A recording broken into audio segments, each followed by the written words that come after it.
Salut à toi qui regarde ma petite vidéo tuto.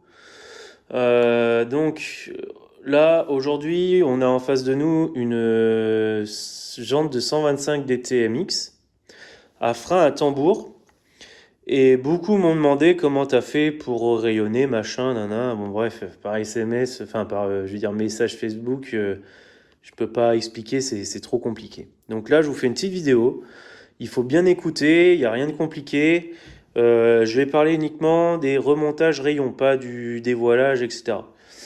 Donc en fait, la première fois que j'ai démonté ces roues, je me suis fait avoir comme vous, je pense. J'ai tout enlevé sans me poser de questions et au remontage, en fait, impossible de remonter les rayons correctement.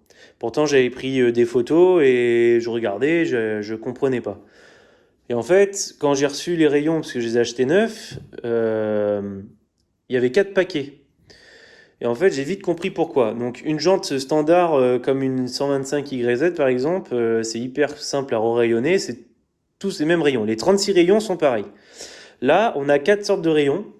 En fait, du fait qu'on a un tambour, on a un moyeu où il y a une partie qui est plus haute que l'autre, en fait, on va se retrouver avec des rayons qui vont être courts à cet endroit-là et derrière qui vont être plus longs.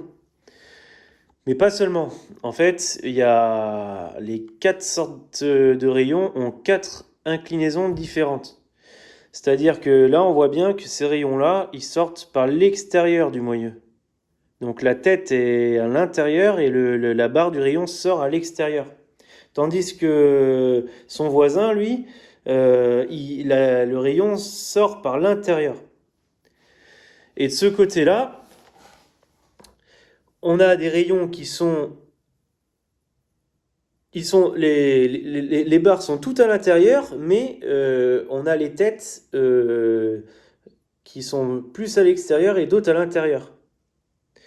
Donc, ça va faire des rayons de ce côté-là qui vont avoir, je me souviens plus très bien, mais je crois que c'est la même inclinaison de tête, mais qui vont être un poil plus longs pour ceux qui sont à l'intérieur. Les rayons vont être plus longs, ceux qui sont à l'intérieur, et à l'extérieur vont être plus courts. C'est normal, tu te rapproches du cercle.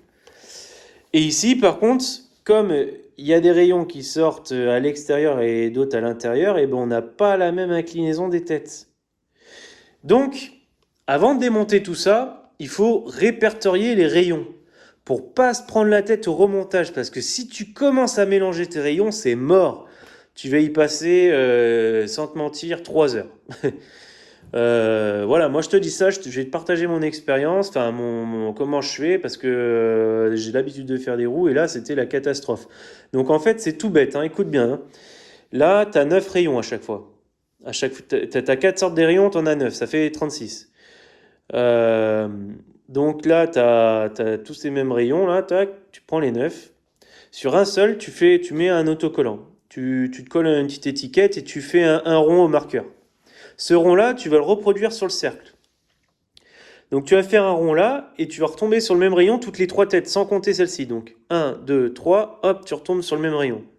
1, 2, 3, hop, tu retombes sur le même rayon. Donc là, tu fais des ronds. Ensuite, une fois que tu as démonté tous les rayons avec le symbole rond, tu les scotches ensemble et tu fais un rond sur un bout de papier que tu vas mettre avec les rayons et tu vas marquer côté tambour. Tu peux même pousser le truc plus loin, tu peux marquer côté tambour, rayons qui sortent par l'extérieur. Ou si tu veux pas te prendre la tête, tu fais un vocal. Tu fais un petit vocal avec ton téléphone, tu dis voilà, les rayons avec l'autocollant rond sortent par l'extérieur du moyeu. Et pour les autres, tu fais un autocollant avec triangle et tu te fais un petit vocal, tu dis voilà, les rayons avec le symbole triangle sortent par l'intérieur du moyeu. Et la tête est à l'extérieur. Tu fais la même chose de l'autre côté, pareil, hein, en marquant tous tes rayons dans la jante, comme ça, tu n'as vraiment pas de prendre la tête. Et là, t'es nickel. Nickel, nickel, nickel. Tu te prends pas la tête, bien que des fois tu peux avoir des petites galères parce que pour replacer les rayons, c'est un peu le bordel. C'est-à-dire que normalement, des rayons, ça se remonte. Tu vas monter d'abord cela, de ce côté-là. et tu vas faire pareil pour les autres. Tu vois là, les deux parallèles. Sauf que là, en faisant comme ça, tu es toujours obligé de redesserrer un rayon, de l'enlever, faire passer l'autre, le faire parer et tout. Enfin bref. Mais au final, tu arrives à la remonter.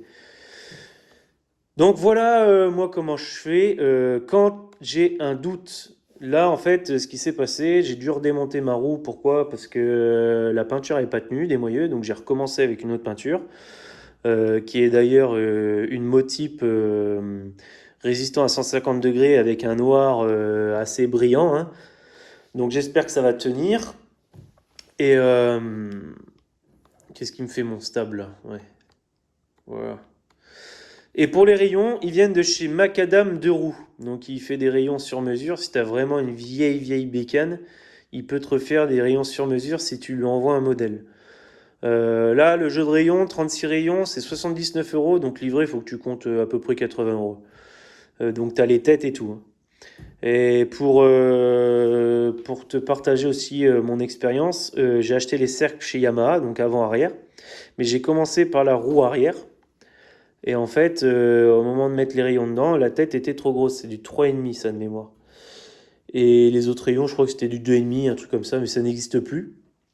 Donc j'ai appelé Macadam 33, je lui dis voilà, les rayons que vous m'avez vendus, ça va pas sur mon cercle. Il me fait mais c'est du combien? Donc je mesure et tout. Il me dit non mais des rayons comme ça se fait plus avec des petites têtes, il va falloir agrandir le trou.